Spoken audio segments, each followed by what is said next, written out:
अस्सलाम वालेकुम नाज़रीन, प्रोग्राम में खुश आमदीद। इस वक्त आप मनाज़र देख रहे होंगे एक अंदोनाक वाक़या शब कदर के इलाके में चारसदा के साथ मुंसलिक फ्रंटियर कांस्टेबलरी के मेन ट्रेनिंग सेंटर के फ्रंट गेट के ऊपर दो खुदकुश हमला आवरों ने 80 के करीब मासूम पाकिस्तानियों की जान ले ली। फ्रंटियर कांस्टेबलरी के तकरीबन 800 के करीब जो रिक्रूट्स थे वो अपनी ट्रेनिंग मुकम्मल करने के बाद 10 दिन की छुट्टियों के लिए घर जा रहे थे। जो ही वो गेट से बाहर निकले तो एक खुदकुश हमलावर ने अपनी मोटरसाइकिल उनकी गाड़ी से टकरा दी और उसके बाद वहां पर क़यामत का मंजर था। और साथ ही जब लोगों ने वहां पे इकट्ठा होना शुरू किया तो एक पैदल खुदकुश हमलावर ने अपने आप को धमाके से उड़ाया और अभी तक तकरीबन 80 शहादतें हो चुकी हैं, 100 से ज़्यादा लोग ज़ख्मी हो चुके हैं। वो माएँ वो बहनें जो इंतज़ार कर रही होंगी अपने बच्चों का, अपने भाइयों का, वो बीवियाँ जो अपने शौहरों का इंतज़ार कर रही होंगी, वो बच्चे जो अपने बाप का इंतज़ार कर रहे होंगे, वो खुशी की खबर के बजाय उनको डेड बॉडीज़ रिसीव करनी पड़ी। जनाजे जो हैं वो पढ़ाए गए। रकत आमेज़ मनाजर थे। इतनी बड़ी तबाहकारी हुई, दिन भर ये खबर चलती रही। आज मैं आपसे बात करना चाहूँगा कि पाकिस्तान के अंदर इतने बड़े वाक़यात होते हैं, हमने नंबर्स गिनने छोड़ दिए हैं। अब हम देखते सिर्फ ये हैं कि किस जगह पर वाक़या होता है। मैं यकीन से कह सकता हूँ कि अगर ये वाक़या खुदा न खास्ता उस तरह ही खुदा न खास्ता जिस तरह पाकिस्तान के किसी हिस्से में होता, अगर इस्लामाबाद के किसी हिस्से में होता, कराची में होता, लाहौर में होता, फैसलाबाद में होता, सियालकोट में होता, कहीं पर भी होता, तो इस वक्त वो इन कैमरा सेशन पार्लिमान का जिसके अंदर पाकिस्तान की तमाम तर सियासी क़यादत और तमाम तर अस्करी क़यादत मौजूद है और 2 मई के वाक़े के ऊपर एक दूसरे की बातचीत सुन रही है और लाएअमल मुरतब कर रही है। मेरी उम्मीद है कि लाएअमल मुरतब कर रही है। वो यकीनन ये सोच रही होती कि इतनी बड़ी ट्रेजेडी है तो हम शायद इसको पोस्टपोन कर दें, लेकिन शब कदर के वाक़े के अंदर मासूम जानों का ज़िया हुआ। फ्रंटियर कांस्टेबलरी के बहादुर लोग जो वहाँ पर लॉ एंड ऑर्डर मेंटेन करने के लिए डिप्यूट होते हैं और कोई बड़ी सैलरीज ये नहीं लेते। ये ऐसे लोग नहीं है कि जो 10-10 लाख की सैलरी ले रहे हों या 50-50 हज़ार की, चले सैलरी ले, 10 लाख तो बड़ी बात है, 50-50 हज़ार की सैलरीज ले रहे हों, जिनकी बड़ी इनके पास सहूलियात हों, ये लोग वहाँ पर मारे गए। और मैंने तमाम तर टीवी चैनल्स को मैं दिन भर देखता रहा। मुझे कहीं से बहुत बड़ी कंडेमनेशन की या फिक्र की हमें कोई स्टेटमेंट नज़र नहीं आई। ये इंटीरियर मिनिस्ट्री के तहत आता है। सदर मुमलिकत आज पाकिस्तान वापस आए, रशिया में पता नहीं क्या करने के लिए गए थे। रशिया के अंदर न जाने क्या पाकिस्तान के जो फ्रंटियर हैं उन्होंने खारजा पॉलिसी के उसके अंदर कोई बहुत बड़ी इजाफा कर दिया है। This is happening in Pakistan. मेरा जो दिल दुखा हुआ उसकी वजह यह है कि पाकिस्तान के एक हिस्से के अंदर 80 जानें ज़ाया होती हैं एंड द लीडरशिप, सियासी क़यादत जो है, इट रिमेन्स साइलेंट। ये बहुत बड़ा वाक़या है। सुबह का वाक़या हुआ था जो इन कैमरा सेशन है वो 3 बजे शुरू हुआ। बहुत वक्त था इसके ऊपर बयान देने का, नहीं हुआ। Let me go to Mumtaz Bangash Nazreen जो डॉन न्यूज़ के कॉरेस्पॉन्डेंट है। उसके साथ मैं इस्माइल खान जो रेजिडेंट एडिटर हैं डॉन न्यूज़ के खैबर पख्तूनख्वा, उनको भी खुश आमदीद कहता हूँ। और हमारे स्टूडियो में अभी तशरीफ़ लाए हैं सेनेटर प्रोफेसर इब्राहिम साहब जो जमात इस्लामी के नुमाइंदा हैं। आप सेशन में मौजूद थे, आपका ही बहुत शुक्रिया। बंगश, ज़रा ये तो बताइएगा व्यूअर्स के लिए, हमारे व्यूअर्स हैं, हमें कुछ थोड़ी सी मालूमात भी पहुंचानी है। शब कदर कौन सा बाजार है, पाकिस्तान के किस हिस्से में है, नक्शे पे कहाँ पे मौजूद है? जी तलत, शब कदर का जो इलाका है वो पेशावर के बिल्कुल करीब वाक़या है। ये ज़िला चारसदा के आसपास ही वाक़या है और ये शब कदर एक तहसील है जो एक जानिब से तंगी और चारसदा के इलाके के साथ मिलता है, दूसरी जानिब इसका मोमंद एजेंसी का इलाका है। ये वो इलाका है जहाँ कुछ अरसे से ऑपरेशन जारी है और ये ट्रबल एरिया है और ये वो इलाका है जहाँ से ख्याल किया जाता है कि पेशावर में जो दहशतगर्दी होती है, पेशावर में जो अस्करी पसंद आते हैं तो ज़्यादातर इसी इलाके की तरफ से आते हैं क्योंकि ये बहुत कम फासला है पेशावर और ये शब कदर और फिर आगे मोमंद एजेंसी की तरफ। और दूसरी जानिब हम ये देखते हैं कि ये इसका एक हिस्सा तंगी की तरफ मिलता है और फिर आगे जाकर बाजौल एजेंसी का इलाका भी इससे आगे आता है। तो यूँ हम कह सकते हैं कि ये शबकदर का जो इलाका है इसलिए भी अहमियत का हामिल है कि ये एक जानिब चरसदा, दूसरी जानिब पेशावर से भी मिलता है और दूसरी जानिब कबायली इलाकों से मिलता है। और यही वो इलाका। अगर ये बताइएगा, अगर बंगश, अगर आपको व्यूअर की सहूलत के लिए, क्योंकि मैं बार बार ये बात दोहराऊंगा कि ये पाकिस्तान की सरजमीन पर हुआ, पाकिस्तानी इसके अंदर शहीद हुए हैं, बहुत बड़ी तादाद, 80 लोग जो हैं, 80 लोग जो हैं, बहुत बड़ी तादाद है। 100 लोग जो हैं वो बहुत, एक भी बंदा पाकिस्तानी अगर शहीद होता है बिला वजह तो बहुत ज्यादती की बात। यहाँ पे तो 80 लोग शहीद हुए हैं। ये बताइएगा कि अगर फैसला आप नापें तो शबकदर से आप इस्लामाबाद कितनी देर में पहुंच जाएंगे? इस्लामाबाद और शबकदर तक ज़्यादा से ज़्यादा जो टाइम लगेगा वो 3 से 3.5 घंटे लगेंगे। और ये इस्लामाबाद से लाहौर जाते हुए लगता है ना? जी, ये पेशावर से सिर्फ 40 मिनट के फासले पे, तो यूँ पेशावर से होते हुए जाना पड़ता है।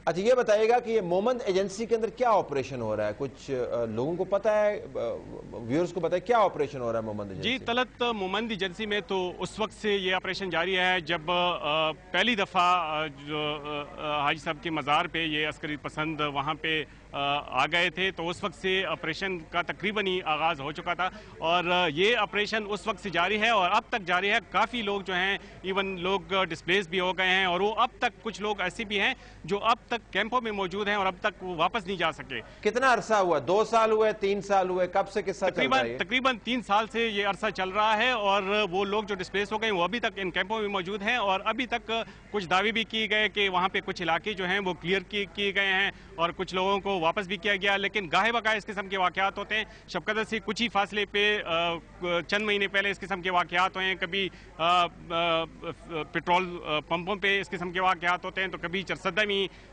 थोड़ी दिनों पहले, तकरीबन 1 माह पहले इस किस्म का एक वाक़या हुआ था। मौलाना फजल रहमान पे जो हमला हुआ था वो चरसदा ही का इलाका था और वो इससे थोड़ी सी फासले पे है। तो इस तरह मोमंद एजेंसी में तो गाहे बगाहे इस किस्म के वाक़यात। ये बताइएगा व्यूअर के लिए बताइए, फ्रंटियर कांस्टेबलरी क्या चीज? जी, फ्रंटियर कांस्टेबलरी जो है ये असल में इसमें जो कानून नाफिज करने वाला एक ऐसा इदारा है जो पुलिस की इयानत करता है। इसमें जो ऑफिसर्स होते हैं वो पुलिस ही से लिए जाते हैं और बाकी जो इसकी रिक्रूटमेंट होती है वो अपने तौर पे ये रिक्रूटमेंट करते हैं और ये ज़्यादातर जो बंदोबस्ती इलाके हैं वहाँ पे जो पुलिस को सपोर्ट फराहम करती है ये फ्रंटियर कांस्टेबलरी ही है। और ये अक्सर इलाकों में जो खुसूसन ये पहले तो जो मुहर्रम के दिन या इस किस्म के जो दूसरे इवेंट्स होते थे उसमें इसकी तैनाती होती थी, लेकिन जब से दहशतगर्दी शुरू हुई है तो इसमें ये पुलिस के साथ साथ उन जगहों पे भी ड्यूटियां सर अंजाम दे रही हैं जो ट्राइबल एरियाज के साथ बॉर्डर्स हैं, जो एफआर के साथ बॉर्डर्स हैं, वहाँ पे भी इसकी काफ़ी नफरी हमें नज़र आती है। इसके अलावा इवन सिटीज़ के एरिया में जहाँ जहाँ चूँकि पुलिस की नफरी इतनी नहीं है कि वो हर जगह पर पहुँच सके, तो यही वो लोग होते हैं जो पुलिस के शाना बशाना ये लोग खड़े रहते हैं और ये हर किस्म के, इवन जो मतनी का एरिया है वहाँ पे जगह जगह पे इन लोगों की मुकम्मल तौर पर तैनाती अभी तक मौजूद है। पहले ये होता था कि ये लोग जो जब इस तरह हंगामी सूरत हाल हो जाती तो इन लोगों को बुलाया जाता था, लेकिन आजकल चंद एक चेक पोस्टें भी इवन ऐसी हैं कि जहाँ पे फ्रंटियर कंस्टेबलरी के लोग जो हैं वो तैनात हैं। कुछ अर्सा पहले इनके लोग जो हैं बंगश एक मिनट मैं जरा इस्माइल खान के पास जाना। इस्माइल, आप लाइन पर हैं? जी बिल्कुल। इस्माइल, आपके भी दोस्त थे, हमें भी उनसे मुलाकात का मौका मिला। वो फ्रंटियर कंस्टेबलरी को हेड कर रहे थे ना? बिल्कुल। जब उन पर दहशतगर्दी का हमला हुआ और उसमें वो शहीद हो गए। जी बिल्कुल। बहुत बड़ी खबर बनी थी उनके नाम से। मेरे ख्याल में स्ट्रीट्स भी रखी गई हैं, कोई सड़क पर भी उनका बोर्ड मैंने देखा था पेशावर के करीब इस जगह पर। उसी फोर्स के 80 लोग आज शहीद हुए हैं। बराबर की खबर बनी है? किसी को पता है? किसी ने तवज्जो दी है? तलत, ये बहुत बड़ी एक ट्रेजेडी है। ये मैं आपको बता दूं, इतनी बेहिसी शायद हमें कभी देखने को मिली हो। और मुझे दुख इस पे ज्यादा हुआ कि देखें, ओसामा एबटाबाद में उसको मारा गया, काफी ले दे हुई, जो भी हुआ, लेकिन दुख इस पे होता है कि हमारी मजहबी जमातें, प्रोफेसर इब्राहिम साहब भी बैठे हुए हैं आपके साथ, उन्होंने गैबाना नमाज जनाजा अदा की ओसामा बिन लादेन की। ये उनका हक बनता है, उनका नजरिया है। जितनी भी मजहबी जमातें हैं, क्वेटा में हुई, कराची में हुई, लाहौर में हुई, पेशावर में, आगे पीछे जमात इस्लामी के लोगों ने भी की, जेवाई के लोगों ने भी की। मुझे पता है कि आज तक کتنے جو ہمارے فورسز کے لوگ جوان شہید ہوئے ہیں، آفیسر شہید ہوئے ہیں.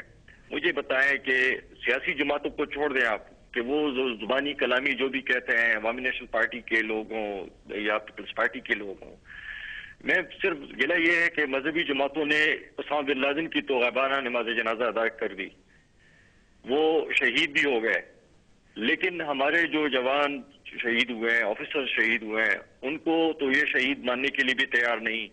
ان کی غائبانہ ان کی نماز جنازہ تو چھوڑے، غائبانہ نماز جنازہ تک یہ لوگ جو ہے انہوں نے کبھی ادا کرنے کی وہ نہیں کی.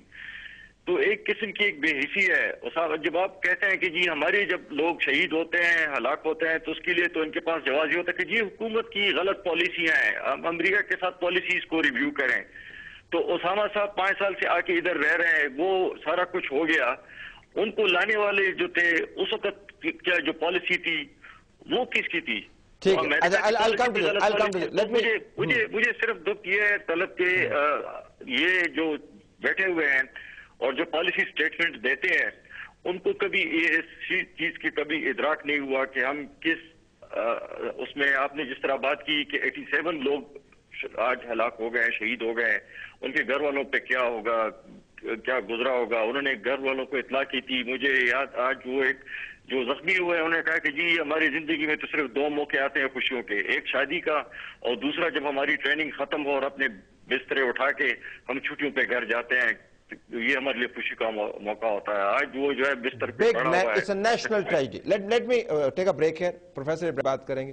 آپ کا گلہ جو ہے مذہبی جماعتوں سے بالخصوص ہے. ہمارا سارے کا سارا گلہ یہ ہے کہ اگر آپ تمام سیاسی قیادت سے جو اس وقت پارلیمان میں بیٹھی ہے، ماسوائے ان لوگوں سے جن کا تعلق قرب و جوار کے علاقوں سے ہے، ان سے پوچھ لیں کہ شب قدر ہے کہاں پہ، مومند ایجنسی ہے کہاں پہ. ان کو تو فرنٹیئر کور اور فرنٹیئر کانسٹیبلری کا فرق بھی نہیں پتا ہوگا. سب مانگتے بہت ہے طاقت، ہونی چاہیے طاقت، ذمہ داری بھی تو لیں. یہ ان کی جانوں کی ذمہ داری کون لے گا؟ تو یہ تمام کا تمام پروگرام جو ہے، یہ تمام کی تمام بحث جو ہے فرنٹیئر کانسٹیبلری کے بہادر جوانوں کے نام ہے، ان خاندانوں کے نام ہے جن کے آج 87 کے قریب جوان جو ہیں وہ جاں بحق ہوئے. واپس آتے ہیں، پروفیسر ابراہیم سے بات کریں گے.